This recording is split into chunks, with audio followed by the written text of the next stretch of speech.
वसईच्या वालीव परिसरामधील अंबिका ज्वेलर्स मालकावरती भर दिवसा वार करून फरार झालेल्या आरोपीला 12 तासाच्या आतमध्ये पकडण्यामध्ये गुन्हे शाखेला यश आलेलं आहे। सध्या माझ्यासोबत मीरा भाईंदर वसई विरार पोलीस आयुक्तालयाचे गुन्हे शाखेचे पोलीस उपायुक्त संदीप डोईफळे सर आहेत। सर, कशा पद्धतीने हा गुन्हा डिटेक्ट झाला, नेमकं ह्या गुन्ह्याची पार्श्वभूमी काय आहे?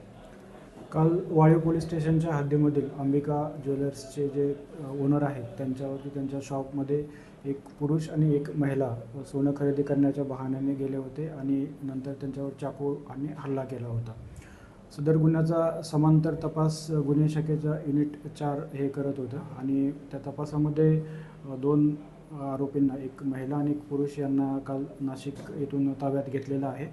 जबरी चोरी करण्याच्या उद्देशाने त्यांनी ज्वेलर्सच्या शॉपमध्ये प्रवेश केला होता आणि त्या मालकावरती चाकू हल्ला केला होता, असं तपासामध्ये आतापर्यंत दिसून येत आहे। सर, नेमकी ह्या गुन्हेगाराची पार्श्वभूमी काय आहे आणि त्यांना पत्नी आणि छोट्या बच्चूला तिथं घेऊन जाण्याचं कारण काय आहे?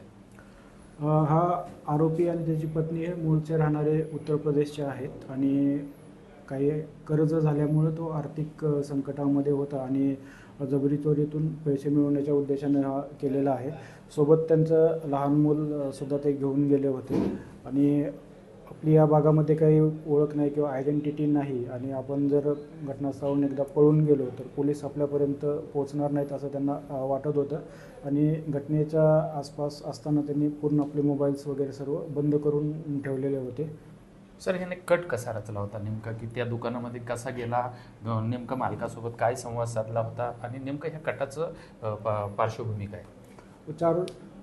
4 एक दिवसापासून या परिसरामध्ये फिरून असं ज्वेलर्स दुकान तो शोधत होता जिथं जाऊन आपल्याला जबरी चोरी करता येईल आणि मग ज्या घटना ही घडली ते ज्वेलर्सचं दुकान त्यांनी हेरून ठेवलेलं होतं।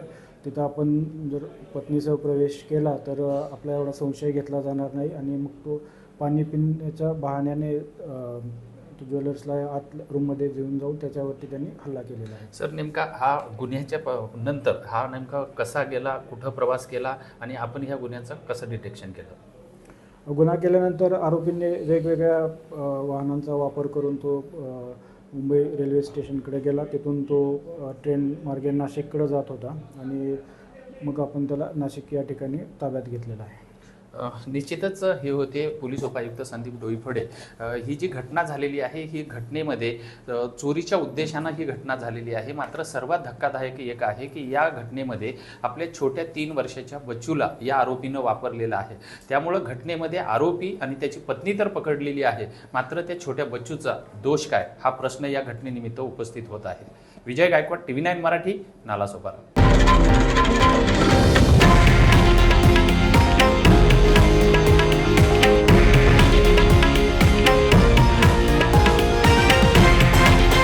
हे आहे देशातील नंबर 1 न्यूज नेटवर्क आणि आपण पाहत आहात TV9 मराठी, एकमेव।